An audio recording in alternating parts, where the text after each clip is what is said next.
Let's begin with number 3. Number 3 and 5.7.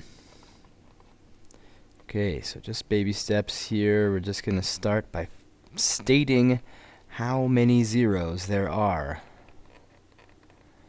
X minus 10. Or how many solutions. Why would I say solutions rather than zeros? They're all incredibly closely related, just technically slightly different. This is an equation, and equations have solutions. So if I set up this equation, I set it equal to 0, then I would say there are solutions to this equation. If instead of writing 0, we said this is f of x, and we call it a function. Now this function could be worth anything. You could put stuff in for x, and it could be worth anything at all. What we oftentimes are interested in, when is it equal to 0? So then we'd say find the zeros, values of x that you can plug into here and get 0. Okay, and so if we went back here and said, okay, if that's what we want from this function, we'll set it equal to 0 and solve this equation and find the solutions. Okay, so just a slight difference. We're looking for the same thing, exact same process, slightly different verbiage. Anyway, how many zeros can we expect to find? How many solutions to this equation can we expect to find? This many right here, of course. The degree of the polynomial, which is 4. How about number 6? Right? Start to, let's see. Oh, solutions or zeros. Because I say that because I'm now looking at number 6, which says f of z equals negative 7x to the 4th plus z squared minus 24. Doesn't really matter what I've written here, 25. All I need to look at is this guy right here. What's the degree? It's 4, so 4 solutions. This would be 4 solutions. This would be 4 solutions. Let's look at one more. Number 8. How many zeros does it have? H of x. And it is zeros because we're looking at a function here. Negative x to the 12th plus 7x to the 8th. And I'm not even going to waste your time because all of these are less. The power of x is less than 12, so the degree is 12. How many solutions could we find? 12. 12 zeros. 4 zeros. 4 solutions for number 3. Okay, solutions if we have an equation, zeros if we have a function. And that's all. You know, just how many zeros? No biggie. Next, number 10.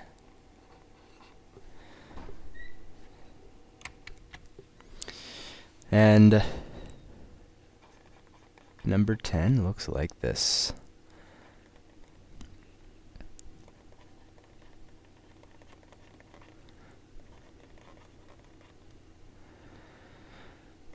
All right. It's going to find all the zeros of this polynomial, which looks exactly like, if you watch the sample problems for the previous section, it's exactly the same.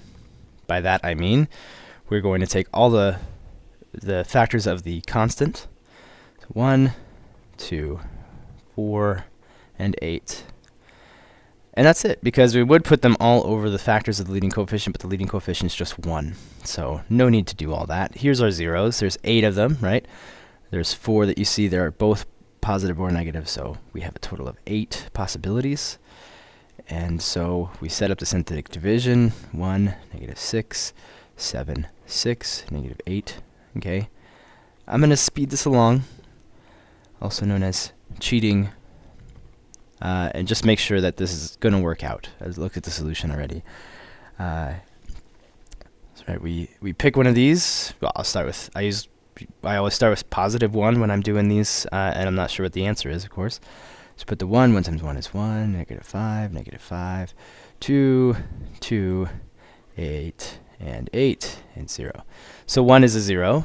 Okay, that's great.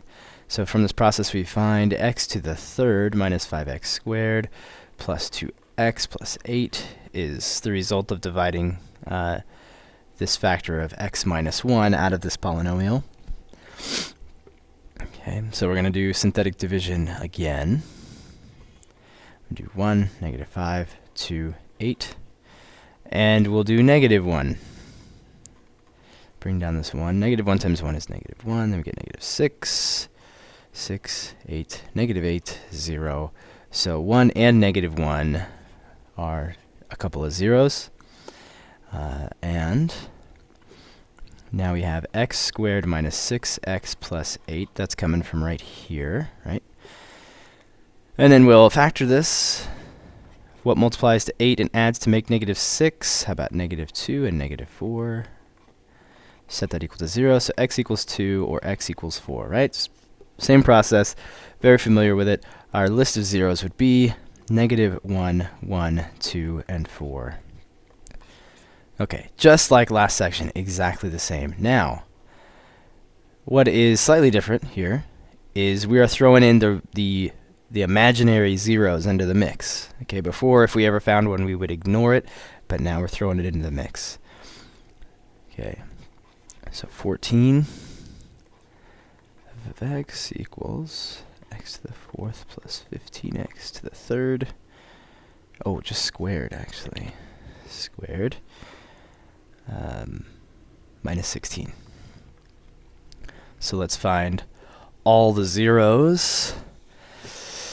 Though, that's fine. We could use the same process as before, but if you have a sharp eye, you'll notice that this is x squared squared plus 15 times x squared to the 1st minus 16. Okay, this is squared to the 1st constant term. We have a quadratic. It's in quadratic form. So it's going to factor like this, x squared and x squared rather than an x and an x. What multiplies to make negative 16 and adds to make positive 15? How about 16 and negative 1? So that works. So we'll set this equal to 0. We got a couple of quadratics now. X squared plus 16 equals 0, or x squared minus 1 equals 0. So x squared equals 1. Take the square root of both sides, so x equals plus or minus 1. Over here, x squared equals negative 4. Take the square root of both sides, x equals plus or minus the square root of, why did I put 4 there? This should be 16. Square root of negative 16. Okay, what did we learn with our experience of imaginary numbers? This is plus or minus the square root of negative 1 times the square root of positive 16. The square root of 16 is 4. The square root of negative 1 is what we call I, the imaginary unit. Okay, so we have 4 solutions, positive and negative 1, positive and negative 4i. So, and that's what we should expect to find since it's a degree 4. 4th degree, 4 solutions. Right, number 18. And the way that you'll, in algebra 2, the only way you'll ever find complex zeros is, if you notice that this is a quadratic, in quadratic form, so then you could do just what I did and find it. You could also do the rational zero theorem and just list out all your zeros, try the synthetic division, take a little longer, but you'd find the same zeros.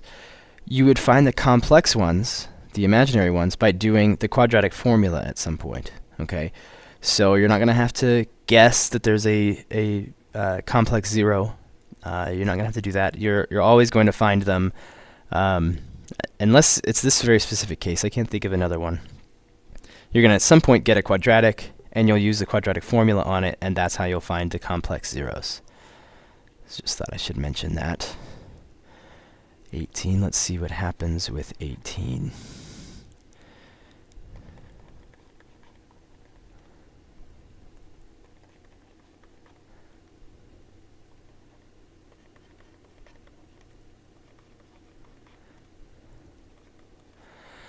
All right.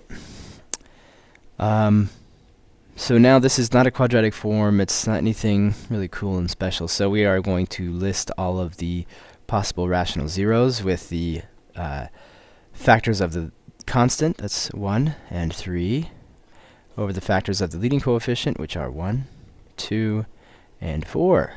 So kind of a long list. That should not be an equal sign. Okay, so we get plus or minus 1, plus or minus 3, plus or minus 1 half, plus or minus 3 halves, plus or minus 1/4, plus or minus 3/4. Right, we took each of these and put them over each of these, paired them all up. So now we're going to do the synthetic division part of this process. 4, 4, negative 11, negative 12, and negative 3. And we'll start with, actually, I'm not just going to guess. I'm going to look at the solutions and jumps right to negative 1/2. Okay, so if I were to do this the way I usually do, if you just start with 1, then negative 1, 3, then negative 3, it would have taken me 6 guesses, which is fine, just for the sake of the length of this video. I'm jumping past that. So negative 1/2 times 4 is negative 2. 4 minus 2 is 2. Negative 1/2 times 2 is negative 1. Negative 11 minus 1 is negative 12. Then we get positive 6. We get negative 6. And now we get positive 3 and a 0. Right? So confirmed, negative 1/2 is a 0. The important takeaway from that is that we get, let's just put 4x to the third plus 2x squared minus 12x minus 6. So we need to do synthetic division again. Let's see. We get this minus 6, which if we were to do the rational zero theorem again and make another list, do it yourself, you'll find a longer list, because up here we had just the factors of 3, here we have the factors of 6. But if these are the only zeros possible for this polynomial, then you're not going to have more possibilities for this polynomial. Okay. If we were to make the list of rational zeros with the rational zero theorem, we would wind up with zeros that aren't on this list, but these are the only zeros that could possibly be zeros of this polynomial, so we don't need to do that again. We'd only want to do it again if we got fewer zeros. It would make it easier that way. So we'll not do that. Let's see. So on a hunch, I'm going to write this to negative 12, negative 6, and we'll do negative 1/2 again. Bring down 4, we get negative 2, 0, 0, negative 12, positive 6, and 0. So negative 1/2 worked a second time. And now what we have is 4x squared minus 12 coming from right here. 4x squared minus 12, we'll set that equal to 0 and solve for x. And since there's just an x squared, we'll do it this way. We'll do 4x squared equals 12, x squared equals 3, divided by 4 on both sides, x equals plus or minus the square root of 3. So we found a an irrational 0, and you know that its conjugate is a 0 as well. The positive and negative of this are zeros. So in this next set of problems, we're going to see why are complex conjugates both zeros. Why, if 1 plus I is a 0, why is 1 minus I a 0? And it all has to do with the coefficients in your polynomial, just like we were stating before. Let me make some sense of that. Number 20. Just to start out, we'll start out with a simple one. 1, 2, and 3 are zeros of some polynomial. So what we're starting with in this problem is what we normally end with. We would normally start with a polynomial, do all this work, and find 1, 2, and 3 are the zeros. Okay, so let's think back. We would wind up with like 1, 2, and 3 over here. And let's say we found 1 over here at the beginning, and so we had some quadratic that we were working on, and we found that the quadratic had the solutions 2 and 3. Where would that have come from? Well, x would equal 2, and x would equal 3. But remember, we found that thinking backwards, right? Thinking of what step would have come before this. This would have been because we had x minus 2 equals 0, right? We would always have this would be a factor, and we would set it equal to 0, and then we would add 2 to both sides. Likewise, we would have x minus 3 equals 0. Why did we have those? Why did we set those equal to 0? Because we had this before that. X minus 2 times x minus 3 equals 0, and then we said from here that either this is 0 or this is 0, and then we found those zeros of 2 and 3. Okay, again, we're assuming that we found 1 at some other point. And so what polynomial did this come from? Well, if we multiply it out, we'll find this polynomial, x squared minus 5x plus 6. So 2 and 3 would have come from there, let's say. And what I'm saying is these are 3 zeros, which would come from a third degree polynomial. So we typically would use synthetic division, and we would have put a 1 here and all the coefficients here and found that 1 was a 0, and then gone on to find 2 and 3 and just, list those at the end. Well, in the same way that we could just say that 2 came from a factor of x minus 2 and 3 came from a factor of x minus 3, we could use the same reasoning to say 1 came from a factor of x minus 1, right? So we would have at some point had x minus 1 equals 0, and then we would have had a factor of x minus 1. And then we could just multiply all 3 of these factors together and find the original polynomial. Now, we typically don't do things like this. We don't typically factor a third degree polynomial into these 3 factors. But, this problem's a little different. We know that if 1 is a 0, then it must have come from a factor of x minus 1. So we just throw that in there. We throw it in a factor of x minus 1. 2 must have come from this factor of x minus 2. 3 must have come from the factor of x minus 3. So we'll just multiply them together, and we'll have the original polynomial. So since we already did it, let's just multiply these two together. X squared minus 5x plus 6. And we'll just multiply that by x minus 1. So just making sure to distribute everything in here to everything over here. We'll get x to the third. I'm going to try and do this kind of quickly. We get, a negative x squared and a negative 5x squared, so for a total of negative 6x squared. Just combining like terms, in my head. So positive 5x and positive 6x, so positive 11x. And negative 1 times 6 is negative 6. Let me just double check that. X cubed minus 6x squared plus 11x minus 6. So here's the original polynomial. Okay. Rewind this if you need to. Watch this over and over, because I'm going to assume that you got a fairly good grasp of it by now, that this is 0 comes from a factor of x minus that factor. So anytime, let's just have a little aside here. Okay, if you get a factor of k, so let's say if k is a factor, then x minus k, is a 0.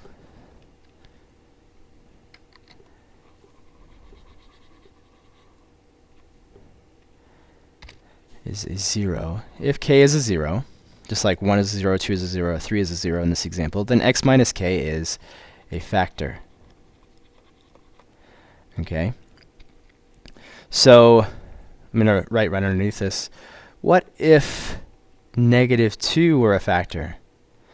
Then we would conclude, this arrow with the double bars here, like this, means implies, negative 2 being a 0 implies that x minus negative 2 is a 0, which means x plus 2 is a 0, right? So this quick little rundown there. So we just take the zeros that are given to us and we make them into factors and then multiply those factors out. So that being said, that will explain why we have these complex and irrational conjugate theorems. Right, so let's start in on something like that, like number 26.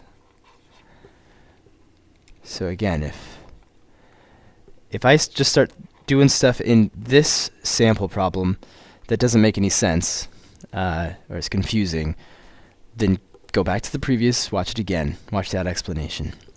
Okay. So this is a 0, this is a 0, this is a 0. If you're thinking, hey, I'm really sharp here and I'm noticing that we have a negative 3i, so positive 3i also has to be a 0, you're absolutely correct. Let's see what happens if we didn't make positive 3 also a 0, right? because we're assuming if we read the directions here, I know it's going to say, write a polynomial function of least degree that has rational coefficients, right? So we're assuming that they're rational, which means they're real coefficients. Then what happens if we don't put this guy's conjugate as a 0? Well, okay, so we'll start with the factors. So -1 comes from a factor of x plus 1. Positive 2 comes from a factor of x minus 2.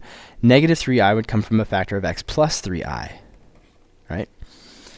So let's multiply everything out. We'll get, for these two, x squared minus x minus 2. Multiply this by x plus 3i. Okay, so we'll get x to the third. Let's see. Minus 3ix minus 2x. So we got, we should do the squared terms. Of course we should. So 3ix squared minus x squared. Now for the x terms, it'd be minus 3ix minus 2x, and then minus 6i by doing negative 2 times 3i.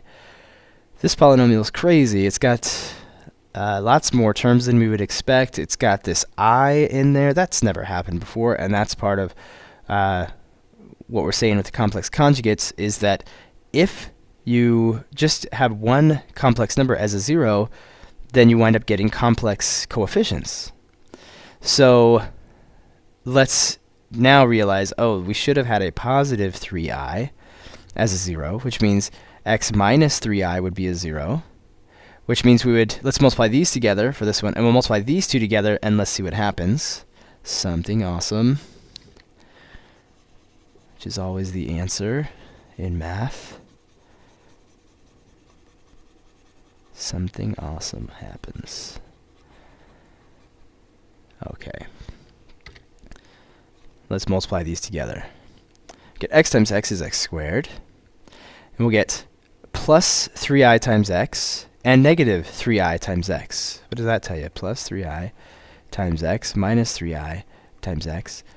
That part cancels itself out. These two cancel each other out. They go to 0. Okay, so no more i's, no more complex numbers, no more imaginary numbers, except for when we multiply these together. But let's see what happens then. We'll get 3 times negative 3 is negative 9. And I times I is I squared. But what's I squared? I squared. Okay, so this is just a reminder. We have gone over this before. So I is the square root of negative 1. I squared means I times I, which means square root of negative 1 times the square root of negative 1, which is the square root of negative 1 squared, which the square root and the square cancel each other out, and negative 1. So I squared is negative 1. So this is negative 9 times negative 1, really. Right, let's replace I squared with negative 1. That's what I squared really is.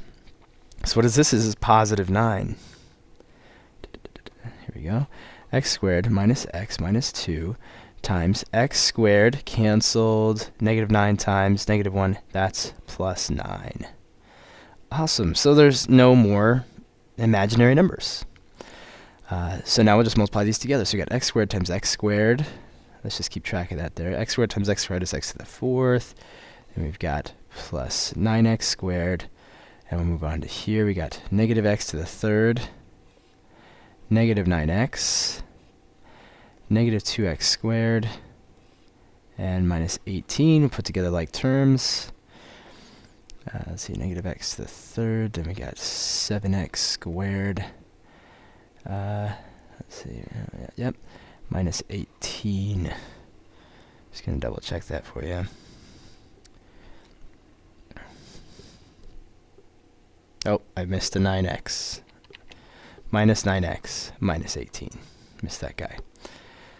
Okay, so you'll see, unless you have the complex numbers conjugate, they won't cancel each other out. So watch out for that. That's why we have the complex conjugate theorem. Next, for sample problem number 18. No, that's crazy. Number 30.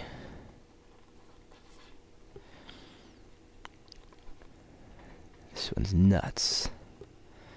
-1, 2, 3, square root of 11.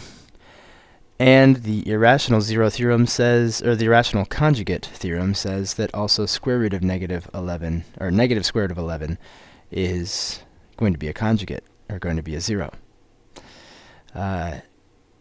So let's see, what degree is this going to be? 1, 2, 3, 4, 5, 6. Oh my gosh. And by the same reasoning as what we just did in 26, if we didn't include this as a 0, the conjugate of this guy, then in the end of all of our multiplying, we would get like square roots of 11 probably as coefficients, which would be weird. So we don't want that.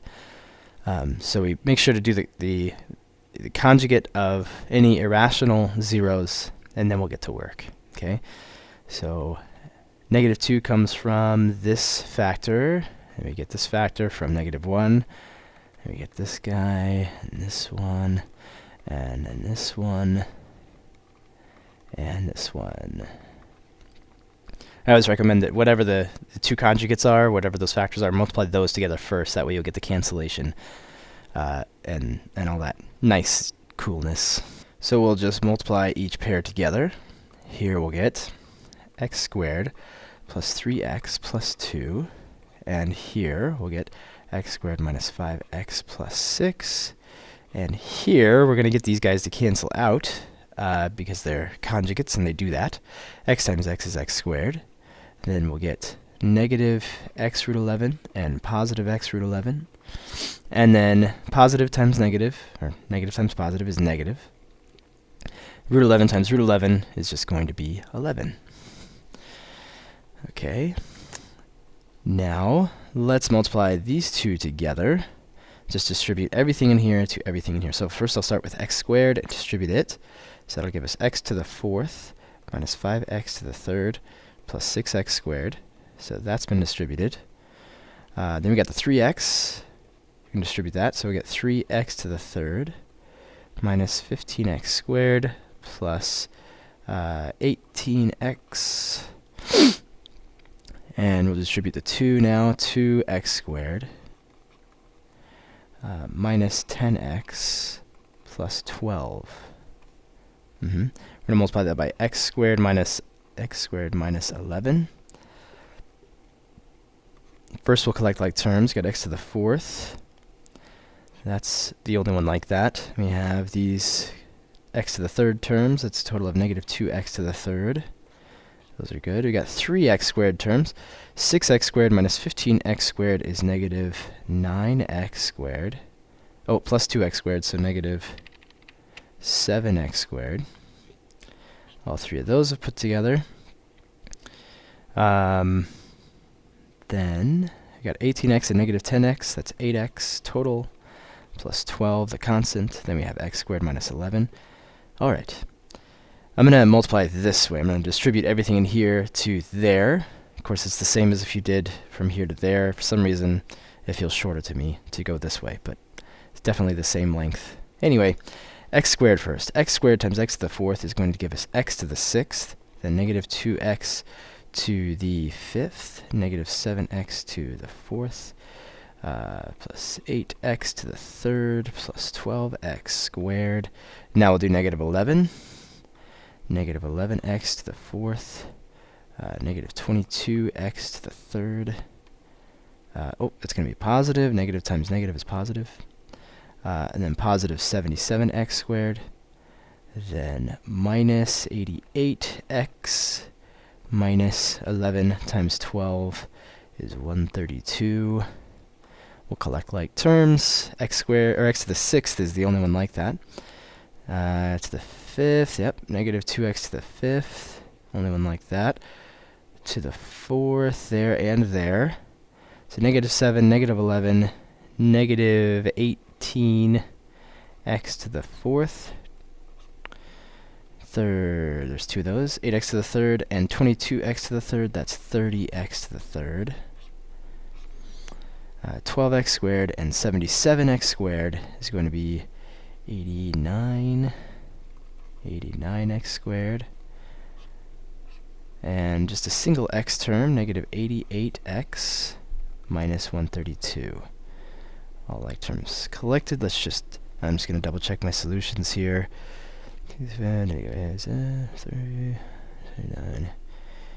Yes, 100% correct. Okay, that is the last one. Thank you for watching. Hope that was all helpful. Let me know if you need any help.